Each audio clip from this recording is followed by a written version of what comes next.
မင်္ဂလာပါရှင်အခုလိုမိုးရသည့်ရဲ့ညနေခင်းအချိန်လေးမှာရနံ့တင်းတင်းလေးနဲ့ပန်းဖြူဖြူလေးတွေပွင့်တတ်တဲ့ပိတ်ငူကမုံပင်လေးအကြောင်းပြောပြချင်ပါတယ်ပိတ်ငူကမုံရဲ့မျိုးစားတွေကိုလေ့လာကြည့်တဲ့အခါမှာတော့15မျိုးကနေမျိုး20အထိတွေ့ရပါတယ်ကျွန်မအိမ်မှာစိုက်ထားတဲ့ဒီပင်လေးနဲ့သူ့ရဲ့ပန်းပွင့်လေးကို Google Lens နဲ့ရှာကြည့်တဲ့အခါမှာတော့ Caribbean Spider Lily Variated Spider Lily ရဲ့လို့တွေ့ရှိရပါတယ်ဒီပင်ကိုကမုံပင်လေးဟာ NASA အသိအမှတ်ပြုထားတဲ့လေသန့်ပင်တွေထဲမှာတစ်မျိုးပါဝင်ဖြစ်ပါတယ်သူ့ရဲ့ growing season ကတော့မိုးရာသီဖြစ်တဲ့အတွက်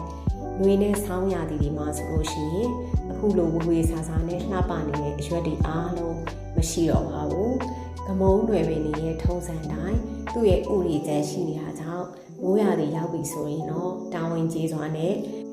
အခုလိုအရွက်လှလှလေးတွေပြန်ထွက်လာတတ်ပါတယ်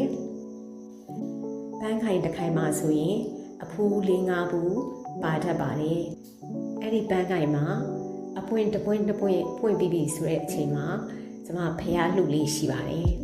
ဖျားလှူထားတဲ့အခါမှာလေကျန်တဲ့အဖူးတွေအကုန်လုံးကတဖြည်းဖြည်းကြီးလာပြီးတော့တဖူးမှမကြမ်းအောင်ပွင့်ပြီးလေးရှိပါတယ်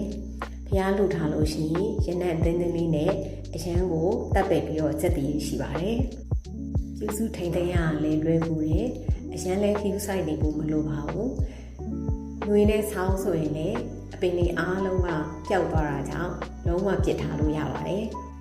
ပြဿနာတစ်ခုကတော့ဒီပင်ကိုခရုတော်ကြိုက်တယ်လို့ထင်ပါတယ်။ဒီမထားမိတဲ့အချိန်လေးဆိုရင်ခရုတွေက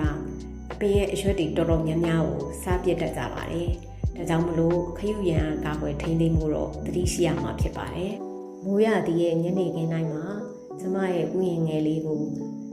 လှပမှုပြန်စေတဲ့ပင်ကူကမုံမင်းရဲ့ပန်းပွင့်ရဲ့ပွင့်ဖက်လွှာလေးတွေတလွှာချင်းပွင့်လာတာကိုမှတ်တမ်းတင်ထားတာလေးပါမျှဝေပေးလိုက်ပါတယ်အပြင်ဆိုင်သူတိုင်းစိတ်ချမ်းသာကြပါစေရှင်ဒီဗီဒီယိုလေးကိုကြည့်ရှုပေးတဲ့အတွက်လည်းကျေးဇူးအများကြီးတင်ပါတယ်ရှင်